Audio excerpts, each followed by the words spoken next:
I don't know what to say about this. Alex Jones, apparently, had called for the deportation of Piers Morgan. Not necessarily a bad idea, but because of, I guess Piers Morgan said, hey, this is crazy. Why do you have all these guns? And Alex Jones, he didn't like that at one bit.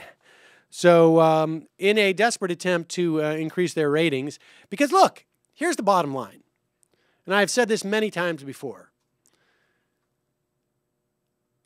If you, I mean, in New York, many times, there are a lot of people, sadly, with severe mental problems who walk the streets of New York City.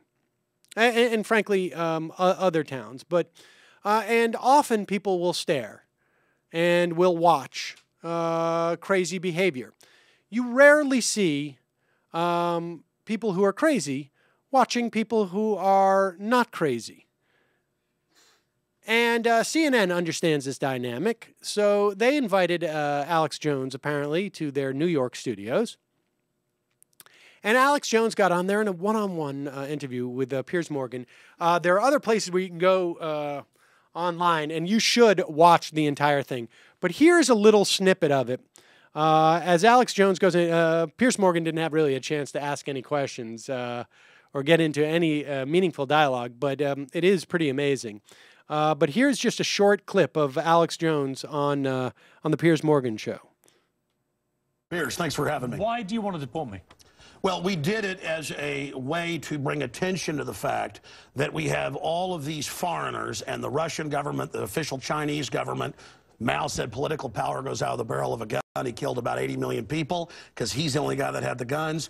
So we did it to point out that this is globalism, and the mega banks that control the planet and brag that they've taken over, in Bloomberg, AP, Reuters, you name it, brag that they're going to get our guns as well. They've taken everybody's guns but the Swiss and the American people. And when they get our guns, they can have their world tyranny while the government buys 1.6 billion bullets, armored vehicles, tanks, helicopters, Predator drones, armed, now in U.S. skies, being used to arrest people in North Dakota.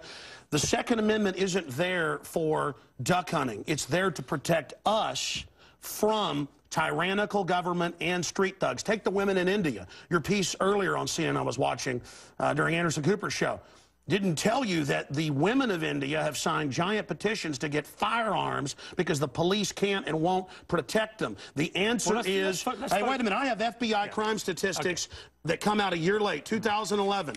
20+% crime drop in the last 9 years.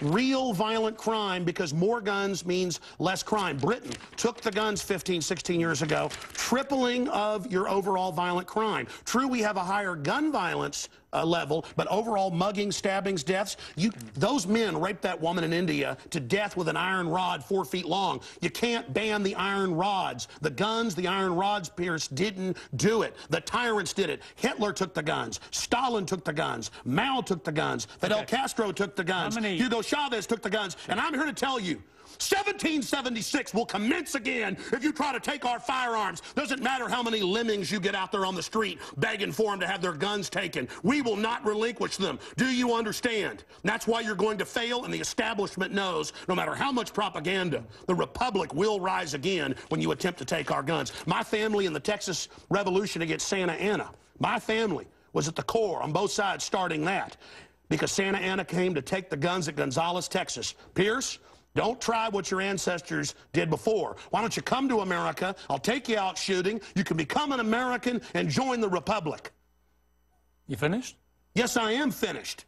You will not take... All right, he wasn't finished at all, actually. That was a gracious offer at the end. Yes. Yeah, that was very nice. I would love to see those guys go out hunting together.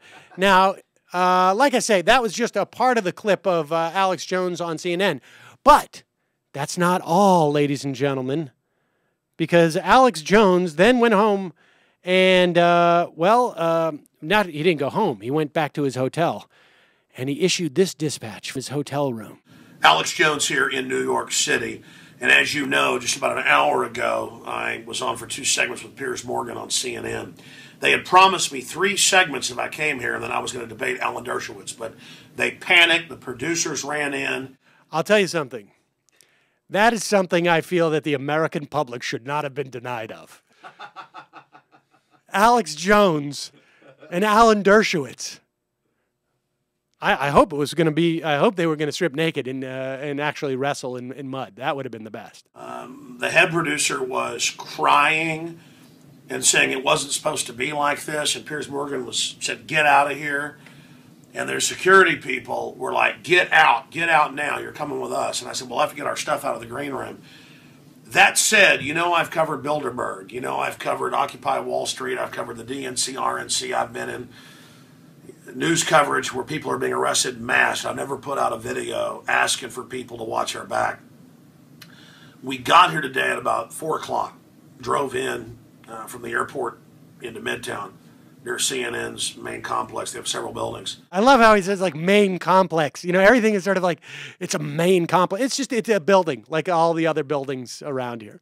And when we got to the hotel, we were getting our cards, and I noticed what was clearly off-duty cops in the windbreakers with the, you know, guns, talking into their little earpieces. They had earpieces and the little handheld pieces. And I didn't say anything to Rob Dew, who's running camera right now. Then about 2 hours before, after dinner. Now, let me just tell you something about New York City. To go through a day and not seeing undercover cops, because in particularly at places like CNN, when maybe like the mayor has showed up, or maybe there's somebody, you know, I mean, that is the most common thing to see, I think, in New York City. But I understand. Before we went down to CNN Center, we were walking around about 10 blocks away just shooting video of this and that, and I noticed more undercover cops looking at us. And I said to Dew, I said, let's just go ahead and get out of here. And then they had him waiting for us about 300 yards from CNN, the building we were going to, when the guy runs up and kind of gets in our face. And we also ran into a few listeners as well, but this guy got in our face. You could tell it was a big, mean Bloomberg detective. I've been here at protests before. I've seen Lee Gradowski's videos, and it was like, oh, I'm a big fan, but it was like pure violence in the eyes. And Dew's like, man, that guy was scary. I think that's a cop. Now I got news for you. The proportion of Alex Jones fans, of people who have like big scariness in the eyes, like violence in the eyes, I would say probably pretty high. One can only imagine what was going on in this guy's eyes now. Now, this fan goes home. He immediately watches this video, and then he furiously starts to write, "Dear Mr. Alex Jones, I'm actually a fan. Don't ever contact me again through email. I